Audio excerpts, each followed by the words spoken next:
Nous voilà de retour. Alors pour notre prochaine conférence, nous allons accueillir Étienne qui va nous expliquer comment éplucher le web ou pourquoi le web fait pleurer. Enfin bref, qu'est-ce que l'onion web? Merci Étienne. Bonjour à tous, vous m'entendez bien, c'est bon? Le micro marche? Ok, parfait. Eh bien donc bonjour à tous, je vous propose aujourd'hui qu'on se retrouve pour le deuxième LFT de l'après-midi pour vous parler de qu'est-ce que l'oignon dans le web. Je vais vous parler ici de ce qu'on appelle la configuration en oignon. Ah, pardon.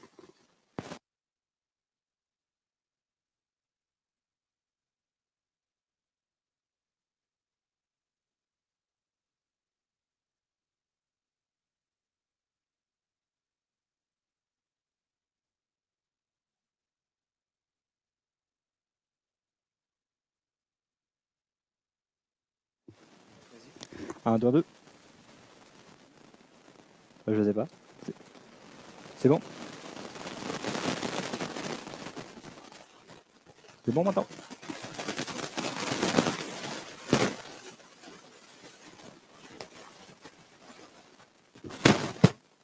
Ah, voilà. Ok. Eh ben parfait. Donc, bonjour à tous et puis bienvenue pour ce deuxième LFT de l'après-midi. Je vous propose aujourd'hui qu'on parle de ce qu'on appelle dans le web la configuration en oignon. Je vais aborder ici des thèmes, donc configuration en oignon, également figure flipping. Je vous préviens tout de suite, le but de cette conférence ne va pas être d'entrer dans tous les détails techniques. Je ne vais pas vous expliquer comment faire. Je vais plus vous donner un petit aperçu vite fait de à quoi ça ressemble, qu'est-ce que ça veut dire quand on vous parle de figure flipping, de configuration en oignon, justement, pour que comme ça, la prochaine fois qu'on vous en parle dans les équipes web, mais aussi si vous en avez besoin, par exemple dans un projet perso, vous puissiez penser à cette conférence et vous rappeler ce que c'est. Vous aurez au moins une base pour commencer là-dessus. Donc, déjà pour commencer, qui est-ce que je suis? Eh bien, je suis Étienne Doyon. Donc, je suis un développeur de l'équipe Citronade. On est l'équipe qui, à Bedrock, s'occupe du web front. Donc, on va s'occuper de tout ce qui va être l'apparence du site sur les navigateurs classiques, que ce soit sur PC ou sur téléphone. On ne va pas s'occuper de l'application, par contre. Qu'est-ce que j'aime faire dans la vie? J'aime bien lire, j'aime bien jouer à des jeux vidéo et j'aime bien cuisiner. Ça tombe bien parce qu'on va parler d'oignons, mais en revanche, ça ne va pas être les oignons qu'on cuisine. Ça va être les oignons dans le web. Donc, dans le web. Mais déjà, avant de vous parler de ces oignons, justement, je vais devoir d'abord définir un autre terme qui va être le terme de figure flipping, sur lequel la configuration en oignon est construite. Bon, alors figure flipping, c'est un mot magique, mais qu'est-ce que ça veut dire concrètement? Le meilleur moyen pour vous de tenter de comprendre ce que ça veut dire, il faudrait que vous imaginiez, on va dire, un panneau de contrôle. Un panneau de contrôle qui a plein de boutons partout, ça fait des bips, ça fait des boops, il y a des lumières, mais surtout, il y a tous ces boutons, et ces boutons, ils vont contrôler diverses petites fonctionnalités, plein de petits morceaux. Si certains d'entre vous ont déjà utilisé l'application sur sur un navigateur, par exemple, et que vous avez ouvert ce qu'on appelle le Playground, c'est un outil qui va ressembler à ça, c'est-à-dire qu'on va avoir tout plein de cases comme ça, qu'on va pouvoir cocher ou décocher, et chacune de ces cases va activer ou désactiver des fonctionnalités au sein du site. Pour vous donner un exemple un petit peu plus concret, si on se rend sur l'application RTL Most, on va avoir une figure flipping qui va s'appeler figureflipping.add, qui va servir à contrôler si la publicité est présente ou non sur l'intégralité du site. Tant que la figure va être activée, on va pouvoir voir des publicités, comme par exemple ici une publicité lorsqu'on va se rendre sur l'application pour nous vendre je sais pas, un super truc qui va permettre de se désinfecter les mains. Mais en revanche, à partir du moment où on va désactiver la figure flipping, pouf, il ne va plus y avoir de publicité sur l'ensemble du site. Bon, alors là, je vous donne un exemple de une figure flipping, mais il faut bien comprendre qu'il y en a beaucoup, beaucoup plus. Ça fait beaucoup de figure flipping, et c'est très facile également de s'y perdre. Donc, l'avantage de ces figure flipping, c'est qu'elles vont avoir des changements immédiats. Donc là, je touche la petite case, j'ai plus de publicité, c'est direct. Avec le Playground que je vous montrais tout à l'heure, ça va être uniquement sur mon PC, mais on va également pouvoir utiliser ces figure flipping pour pouvoir toucher l'entièreté des appareils qui utilisent nos versions. On va pour ça avoir un super outil qu'on appelle l'App Launch, qui va nous servir à toucher toutes ces configurations, que ce soit les configurations pour M6, que ce soit les configurations pour Salto, que ce soit les configurations pour Videoland, etc., etc. Et ça va nous servir, comme c'est des changements immédiats, à s'adapter. Par exemple, si on a un problème et que l'outil qu'on utilise pour connecter nos différents comptes rencontre un problème et arrête de fonctionner, on va pouvoir temporairement désactiver la nécessité de se connecter pour accéder à l'application, ce qui va nous permettre de fonctionner, certes, dans un mode un petit peu cassé, mais qui va permettre à éviter aux utilisateurs de rencontrer des erreurs. Bon, alors, ça va aussi permettre de faire d'autres petites choses, comme par exemple l'A/B testing. L'A/B testing, si vous n'êtes pas exactement familier avec le terme, c'est quelque chose qui permet de tester des fonctionnalités sur un échantillon réduit d'utilisateurs. Par exemple, imaginons qu'on développait une nouvelle fonctionnalité de barre de recherche, où au lieu de cliquer sur Recherche qui ouvrait une page pour rechercher immédiatement, on avait simplement un petit champ de recherche sur le menu où on pouvait écrire. On pourrait décider de voir est-ce que c'est une fonctionnalité qui est pertinente, est-ce que c'est une fonctionnalité qui pousse nos utilisateurs à traîner plus sur le site. Auquel cas, on pourrait décider de l'activer par exemple pour 5% des utilisateurs, en simulant que 5% des utilisateurs aient le feature flipping activé et les 95 autres % les désactiver, et on regarderait ce qui se passerait. Bon, je vous parle tout ça, mais vous êtes en train de me regarder avec des yeux de merlan frit, en train de vous dire c'est bien joli tout ça, mais il est où mon oignon? Moi j'ai faim. Et ben je vous propose pour ça qu'on fasse un retour vers le passé et qu'on remonte à l'époque où ici on s'occupait uniquement que d'un seul client qui était M6 Web. À l'époque, M6 Web avait tout plein de requêtes, il souhaitait avoir de la publicité, il souhaitait qu'on puisse payer, il souhaitait, je ne sais pas, avoir une page enfant. Et donc, on avait tout plein de réglages à faire pour eux. Pour donner un exemple, si on avait 3 environnements, un environnement de développement où le développeur il est en train d'écrire son code, un environnement de preview où le développeur peut voir ce que font les autres développeurs, et un environnement de production, où là, c'est le client directement qui utilise l'application, on pourrait souhaiter avoir ou non différentes fonctionnalités qui sont activées selon ces différents environnements. Par exemple, sur l'environnement de dev, je ne voudrais pas avoir de publicité parce que c'est bien joli tout ça, mais je n'ai pas envie d'avoir, je sais pas, une publicité pour aller acheter un yaourt alors que je suis juste en train d'écrire mon code. De la même façon, sur l'environnement de preview pour aller voir le travail d'autres développeurs, on ne souhaiterait pas non plus voir les publicités, mais on souhaiterait par exemple pouvoir payer parce que, je ne sais pas, on a changé il y a peu de provider de paiement et on souhaiterait s'assurer que tout marche bien. Et enfin, sur l'environnement de production, on aurait la nécessité d'activer le paiement parce que j'aime quand même bien quand le client il est en train de nous payer. Et on souhaiterait également activer la page enfant parce qu'il y a le gamin qui veut aller voir les Wings, par exemple. Et bien tout ça, il faut bien comprendre que dans le système qu'on avait, chacune de ces configurations ici était un fichier différent.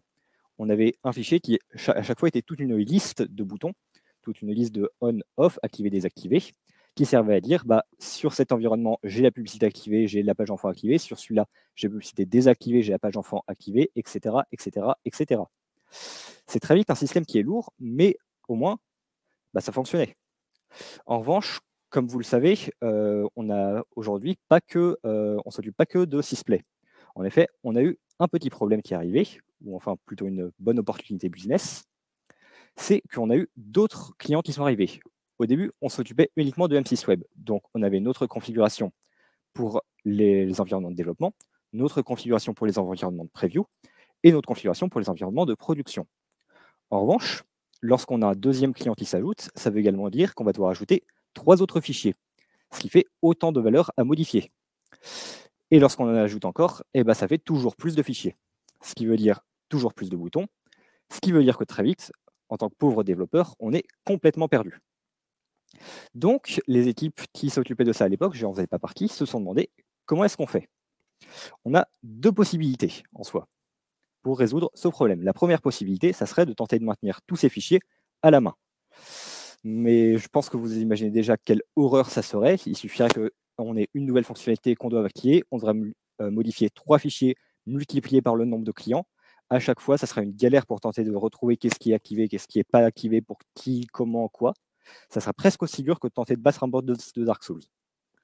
Donc, on a décidé de se tourner vers une autre solution, la solution des couches en oignon. Concrètement, comment ça marche? Un oignon, c'est un super fruit qui est basé en plein de petites couches différentes. On va avoir une partie centrale, et ensuite on va avoir une couche au-dessus, puis encore une, puis encore une, puis encore une. Eh bien, ça va être basé sur le même concept.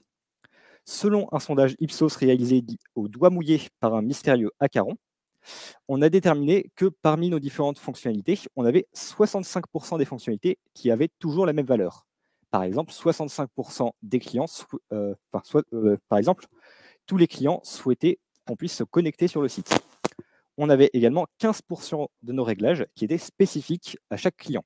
Par exemple, Salto souhaite qu'on ait la possibilité d'avoir plusieurs profils sur chacun de nos comptes, et donc on va voir ça sur tous les environnements. On va également avoir 15% de nos réglages qui vont être spécifiques aux environnements. On ne souhaite pas avoir de publicité en tant que développeur, on va souhaiter pas avoir de publicité quel que soit le client. Mais inversement, si on a des clients qui souhaitent avoir des publicités, ils vont souhaiter voir ça tous en production. Et enfin, on va avoir 5% environ de configuration, dite manuelle, qu'on va gérer au cas par cas. Ça va être, par exemple, comme je vous le disais tout à l'heure, pour désactiver, en cas de problème, notre système de connexion. Eh bien, on va se baser là-dessus et on va faire ce qu'on appelle notre couche en oignon. Si on revoit tous les boutons que je vous montrais tout à l'heure, on peut remarquer qu'en les colorant, on se rend compte qu'on n'a que quelques boutons noirs, qui sont les manuels, un tout petit peu de boutons orange et de boutons bleus qui correspondent aux spécifiques soit client, soit environnement, mais surtout énormément de boutons verts qui aujourd'hui sont dupliqués dans tous nos fichiers, mais qu'on pourrait peut-être tenter de regrouper. Eh bien, prenons notre oignon, qui est toujours en plusieurs couches, et tentons de voir comment est-ce qu'on va pouvoir faire avec toutes ces couches pour construire un système qui est plus simple. On va donc regrouper tout ça dans un oignon. On va mettre au centre une couche de défaut qui va regrouper 65% de tous nos paramètres. On va rajouter là-dessus une couche d'environnement, une couche de clients qui vont avoir respectivement 15 et 15% des réglages restants. Et enfin, on va pouvoir rajouter là-dessus du spécifique. Concrètement, qu'est-ce que ça donne? On va avoir des valeurs par défaut qui vont être communes à tous nos clients. Que ce soit Salto, que ce soit Vidéoland, vont commencer avec ces valeurs. Par exemple, on va souhaiter par défaut désactiver la publicité, activer le paiement, désactiver le multiprofil et désactiver l'envoi de données à TikTok, et avoir une offre qui va être disponible pour tous nos clients qu'on va appeler l'offre A. On va là-dessus rajouter donc une configuration par environnement. Par exemple, nous sommes dans l'environnement de preview, donc nous souhaitons désactiver le paiement parce que notre développeur qui est en train de tester le travail d'un autre développeur, il ne va pas souhaiter payer dans le site. On va pouvoir là-dessus rajouter par client, donc on est sur Salto, donc on va souhaiter activer le multiprofil comme je vous disais tout à l'heure, et on va souhaiter activer TikTok car Salto souhaiterait envoyer un peu plus de données vers la Chine. Par-dessus, on pourrait rajouter du spécifique customer et environnement. Donc, on est sur Salto, on est sur Preview. En tant que développeur, je n'ai toujours pas envie d'envoyer mes données à TikTok, donc je vais le désactiver à nouveau. Et on est en train de tester une nouvelle offre qui va bientôt sortir, on va dire offre B, et donc on peut l'ajouter. Toutes ces couches sont rajoutées les unes par rapport aux autres et sont additionnées, ce qui va faire qu'au final, lorsqu'on va se rendre sur la preview de Salto, on va voir la publicité qui va être désactivée, le paiement qui va être désactivé, TikTok qui va être désactivé, on va voir le multiprofil et on va avoir à disponibilité les offres A et B. Vous remarquerez que l'offre A se trouve toujours alors qu'on vient de la réécrire juste avant. En effet, on ne peut pas, avec ce système, supprimer de valeurs. On ne peut que les rajouter par rapport à ce qui existe déjà. Au final, c'est un système qui est ultra pratique, parce que ça va nous permettre très facilement de retrouver où modifier quoi. Si je souhaite activer quelque chose pour l'entièreté de Salto, je peux directement aller modifier le système du client Salto, éventuellement rajouter une couche spécifique à Salto en production, le temps de tester et de vérifier que tout fonctionne. Mais ensuite, ça sera beaucoup plus simple de retrouver pourquoi est-ce qu'une valeur est activée ou pourquoi est-ce qu'une valeur est désactivée. Également, ça veut dire que si nous, on développe une nouvelle fonctionnalité, il va nous suffire de rajouter un réglage dans la couche défaut au lieu de la rajouter dans tous les fichiers à la fois. Et elle sera présente avec la même valeur chez tout le monde. Et ensuite, on pourra faire du cas par cas. C'est super pratique et en plus, ça s'adapte super bien à l'A/B testing. En effet, il va nous suffire d'injecter notre test sur la petite partie de clients qui utilisent l'application directement au sein d'une des couches. Par exemple, on va la paramétrer uniquement sur Salto et ça va pouvoir ensuite être répercuté dans tout l'oignon. Et nous, en tant que développeurs, on va pouvoir le voir sur nos environnements de test, vérifier que notre A/B testing il fonctionne bien, regarder ce qui se passe, etc., etc. En bref, la couche en oignon, toute cette configuration en oignon, ça nous a permis de passer de plein de gros fichiers absolument informes et impossibles à comprendre, qui faisaient beaucoup trop de lignes pour que ça soit humainement compréhensible, à simplement quelques petits fichiers de configuration qui s'additionnent les uns aux autres. C'est une solution personnellement que je pense est super pour gérer avec une seule application énormément de clients différents, énormément de configurations différentes sur plein d'environnements différents pour vous adapter avec une seule base de code en fonction des situations que vous allez rencontrer. Donc, tout ce que je vous demande, c'est si un jour vous faites une application dans ce genre, utilisez-vous aussi la config en oignon. Voilà.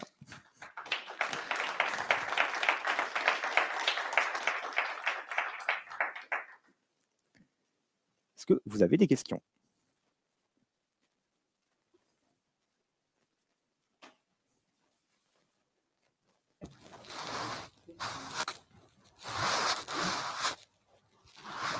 Eh bien, parfait, je vais dire que j'ai été clair. Merci à tous.